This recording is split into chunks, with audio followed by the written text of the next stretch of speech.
What would you do if you woke up in complete darkness and realized you couldn't even stretch your arms without hitting cold, damp walls? You try to move, but something thick and sticky coats the floor beneath your feet. It clings to your skin.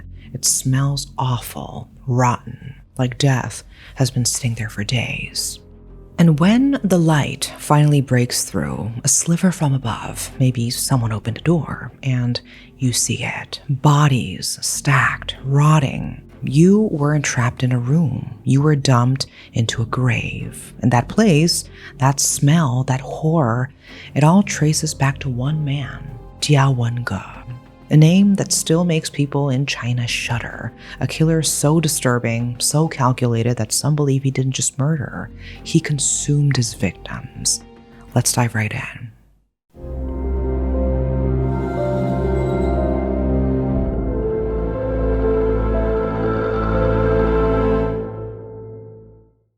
Now, let me take you to a place few talk about willingly, Nehe, a quiet town in Heilongjiang province near the Russian border.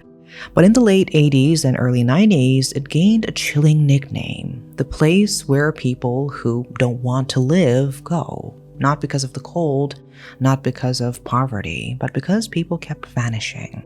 After sunset, they just disappeared. Locals whispered about a black hole in the city. Some joked darkly, if you are tired of life, go to Nehe. By early 1991, the missing persons count had climbed so high the police couldn't ignore it anymore. They launched a dedicated investigation. But months passed, nothing, no clues, just more people gone. Then, either in late 91 or early 92, something changed. A special unit was deployed. They split into teams, retracing the steps of the missing, searching abandoned lots, alleyways near the old railway station. And that's when an officer saw him, a young man standing near the station, shifty, avoiding eye contact, ready to bolt. He wasn't alone. 2 others stood with him. Something about them wasn't right. When the officer approached, the man ran. All 3 did.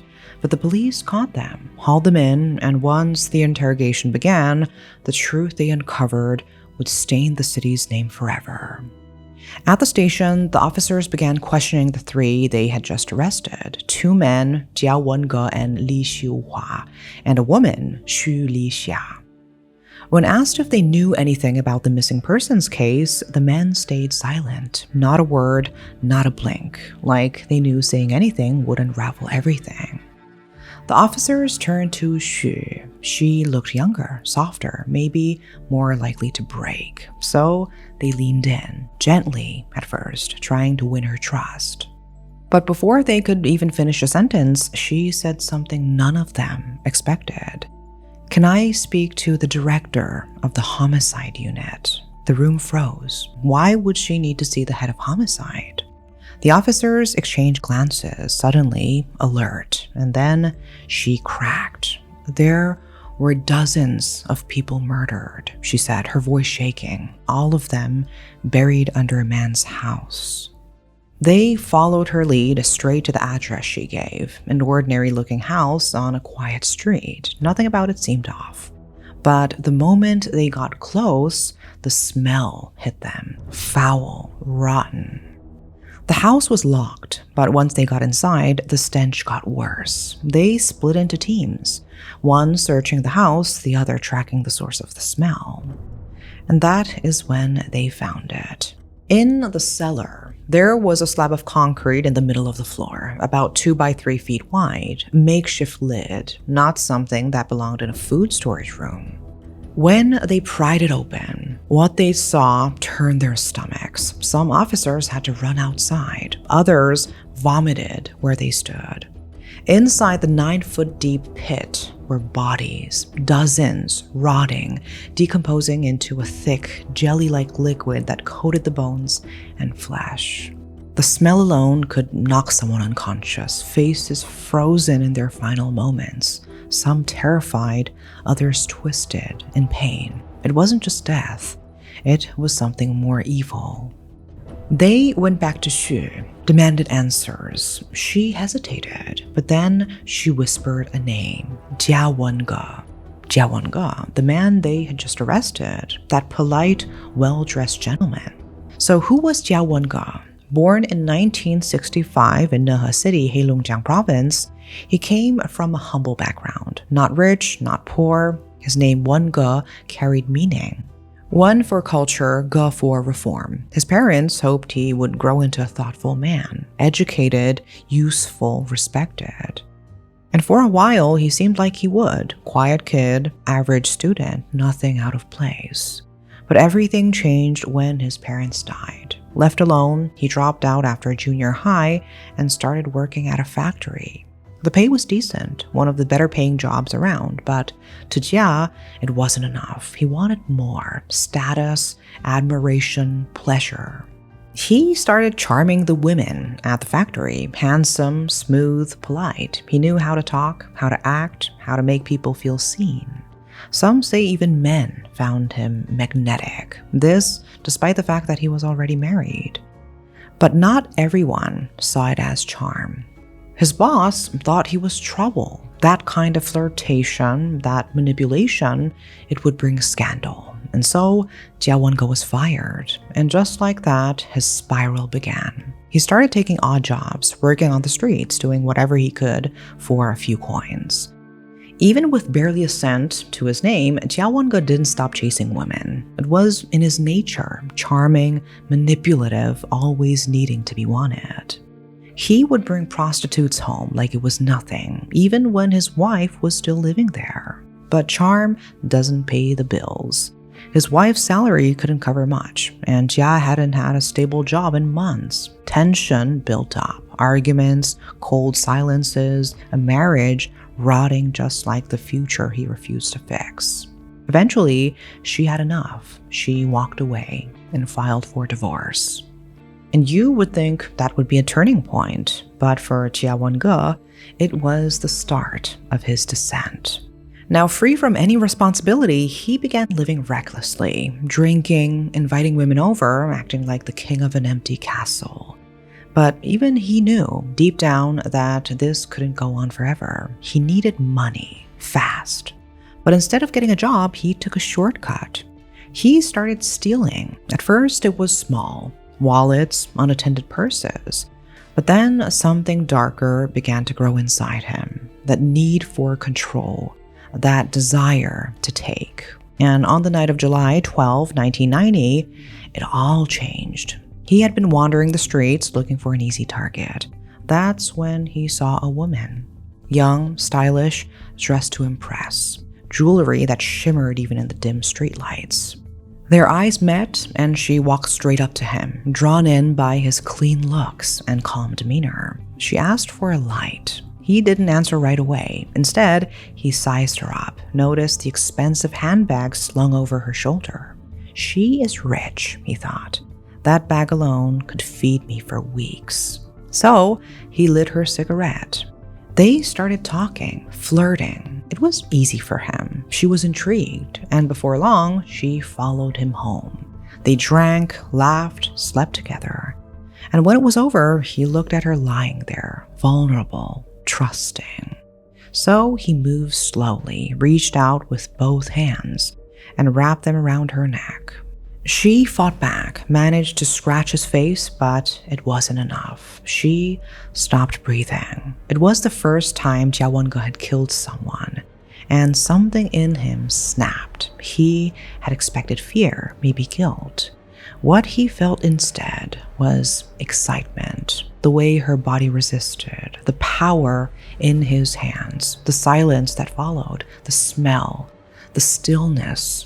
It gave him a rush unlike anything he had ever felt. It was pleasure, it was control, and for him, it was satisfaction. He rummaged through her things, found money, jewelry, but it wasn't about the loot anymore. It was about the kill. Between July and November 1990, people in Nehe started disappearing. More than 20 gone without a trace. Panic spread. But when families reported their loved ones missing, the police found nothing, no leads, no suspects. It was as if the city itself had swallowed them whole. But Jia wasn't working alone anymore. He found others like him, or maybe he made them like him. People who were desperate, broken, or just evil. Li Chunmei Wu Fengzhi, Li Xiuhua Sun Wenli. Sun Wenli was a farmer. Li Xiuhua worked at a vegetable company. Both were known for their strength. And Jia, with that same manipulative charm, pulled them in. Then one day, he forced them to help him kill. Together, they dismember the body. It is said that he chopped them up into small pieces, stir-fried them in oil, sometimes soaked them in wine before drinking. It started with trust, a warm smile, a kind voice, the promise of a job or maybe just someone to talk to. Sometimes it was flirtation, soft words in the right moment, but it was always bait. And once the victim stepped inside, the door closed behind them, and that kindness vanished. What followed was violence. They were drugged, stripped of everything: money, dignity, life. Some were tortured. None of them ever made it out alive.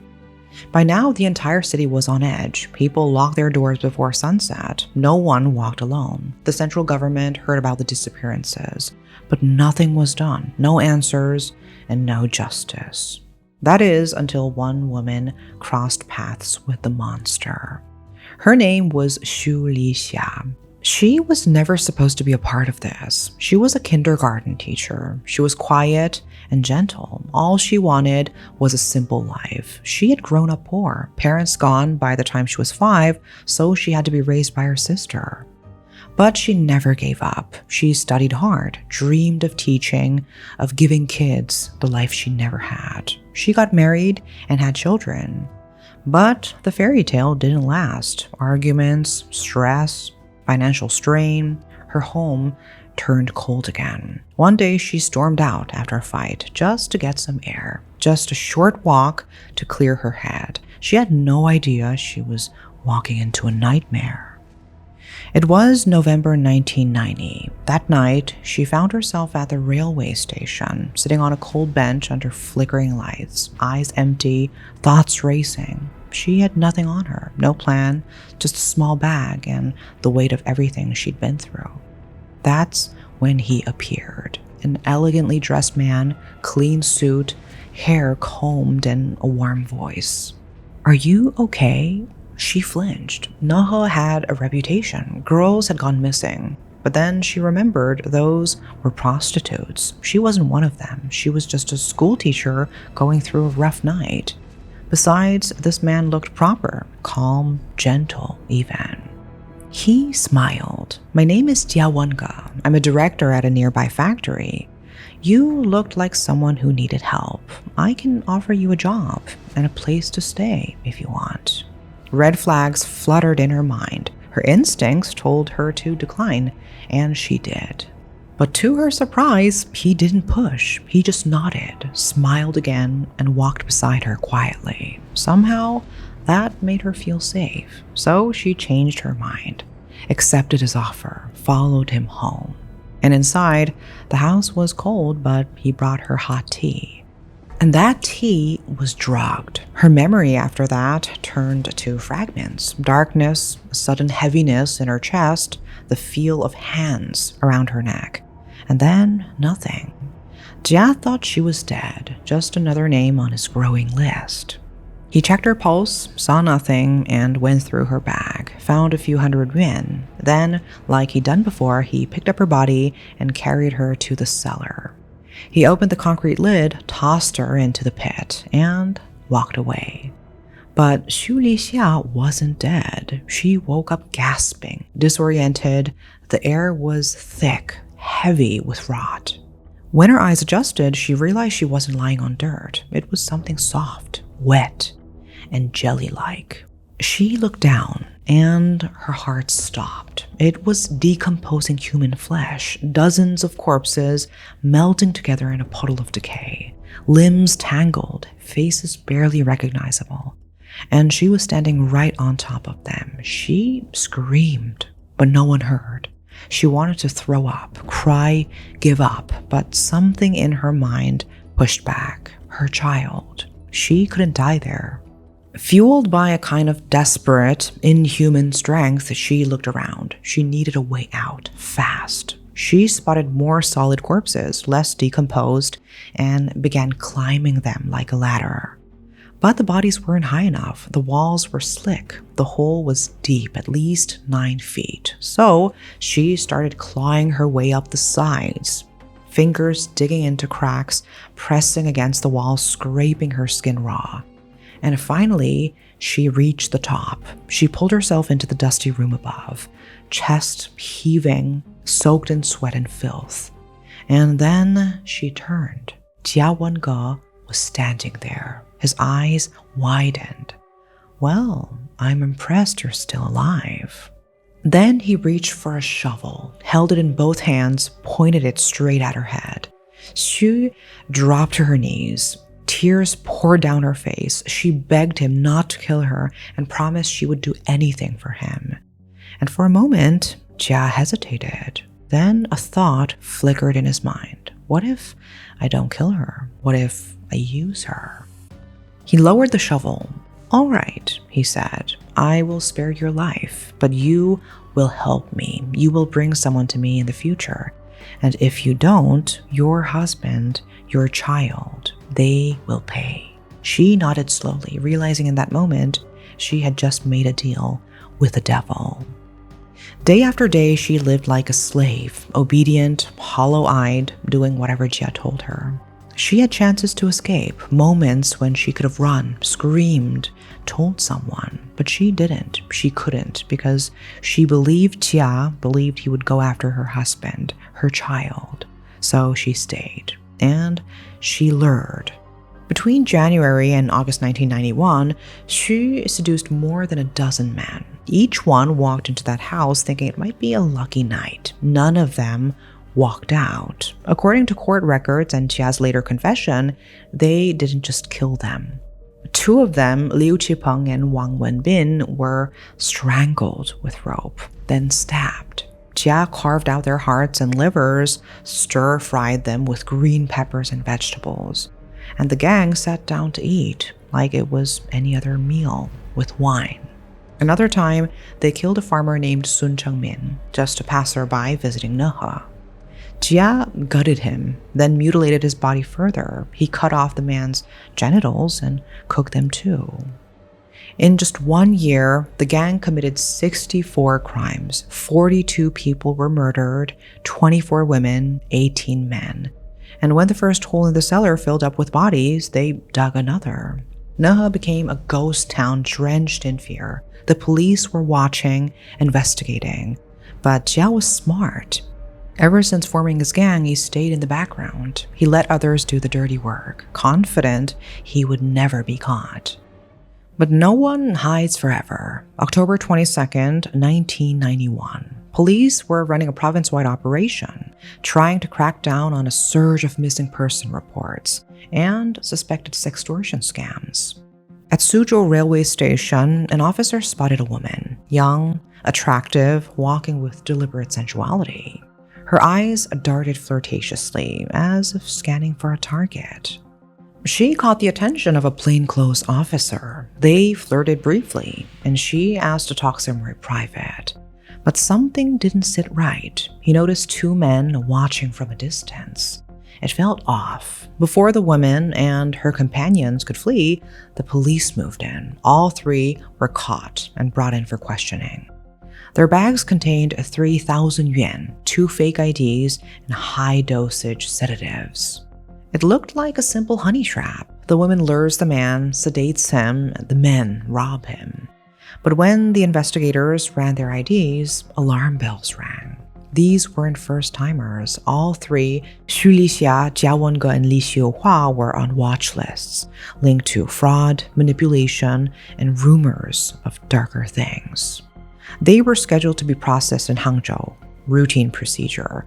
Then came the moment that changed everything. The plain question at the end of the interrogation, "Anything else you want to confess?" Xu froze. Her heart pounded in her ears. She knew this might be the only shot she would ever get. If she didn't speak now, it would all vanish again, buried like the bodies beneath that house. So that's when she broke down. The officers looked at each other, suddenly unsure whether they were speaking to a victim or a witness to something unspeakable. "I am not lying," she added. "Please take me to your director. I will show you." And she did. It was real. They called for backup. The house was swarmed. October 26, 1991, the Nehe Municipal People's Police, alongside forensic doctors, returned to the house. One by one, the forensic team began to remove the remains, reconstructing shattered bones, trying to match limbs to torsos, faces to skulls. In the end, they identified 42 bodies. Different ages, different faces, different stories, all ending in the same place. Only 28 were ever claimed by their families, and Jia Wenge confessed. He confessed everything: how he lured his victims, how he killed them, what he did with their bodies in great detail. When asked how many people he had killed, he shrugged. "I don't remember exactly." According to police records from July to November 1990, he killed 20 people on his own. And from then until his arrest, he killed 22 more, with the help of his so-called people. Then came January 1992.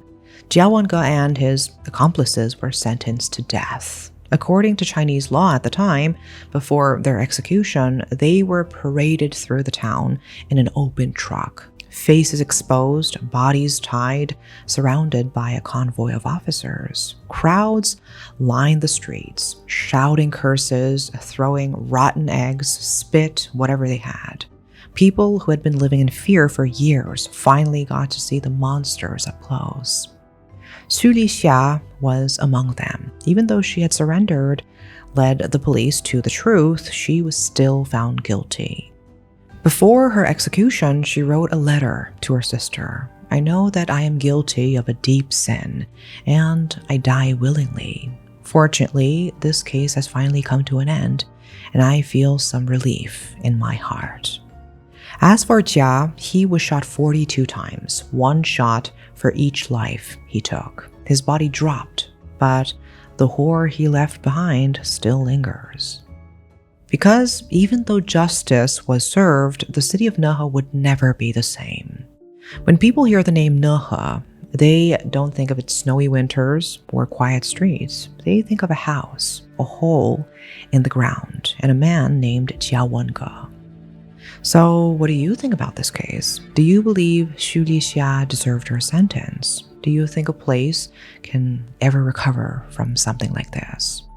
Let me know in the comments. And remember, monsters don't always hide in the dark. Sometimes they walk right beside us, dressed in a clean suit, offering a cup of tea. Thanks for watching.